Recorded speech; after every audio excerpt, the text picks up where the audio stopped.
Hello hi friends, welcome to Shamya universal channel. మన ఛానల్లో చాలా సింపుల్ హోమ్ రెమెడీస్ చూపిస్తున్నాను కదా. ఇదైతే ఒక ఫ్రెండ్ అడిగారనమాట. సో నేను వీడియో తీయడం మొదలు పెట్టడం నుంచి మర్చిపోయాను. ఇక్కడ మసాలాలు పెట్టేసుకుని పీతల్ని రెడీ చేసేసుకున్నాను, చూస్తున్నారు కదా. ఈ విధంగా నేను అన్నీ పెట్టేసుకున్నాక వీడియో స్టార్ట్ చేశాను, మర్చిపోయాను. ఆనియన్స్ని బాగా వేయించేసుకున్నాక నేను అన్నం వెల్లుల్లి పేస్ట్ వేసుకోవడానికి ముందే ఇవన్నీ ప్రిపేర్ చేసి పెట్టుకున్నా. సో మధ్యలోంచి వేసాను కాబట్టి కొంచెం మీకు ఇబ్బందికరంగా ఉంటుంది. నేను వేసిన మసాలాలు చెప్తాను వినండి. అల్లం వెల్లుల్లి పేస్ట్ అయితే ఆనియన్తో పాటు ఉడికించాను.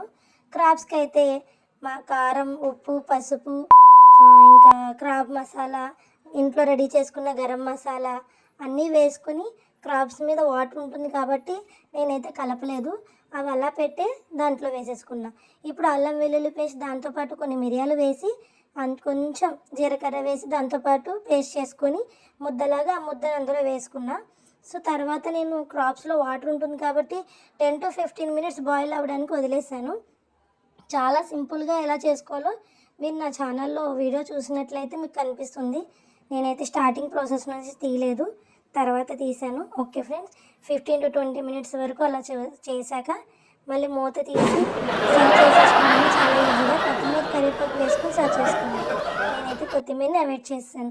Thank you for watching. ఇలాంటి చిన్న హోమ్ రెమెడీస్, సింపుల్ టిప్స్ గురించి మన ఛానల్ని అయితే ఫాలో చేయండి, సబ్స్క్రైబ్ చేయండి. మరిన్ని మోర్ వీడియోస్ కోసం మీకు కావాల్సిన కర్రీని మన కామెంట్లోకి వచ్చి కామెంట్ చేయండి. ఖచ్చితంగా నెక్స్ట్ టైం అదే వీడియో చేయడానికి నేను ట్రై చేస్తాను. Thank you for watching. Bye.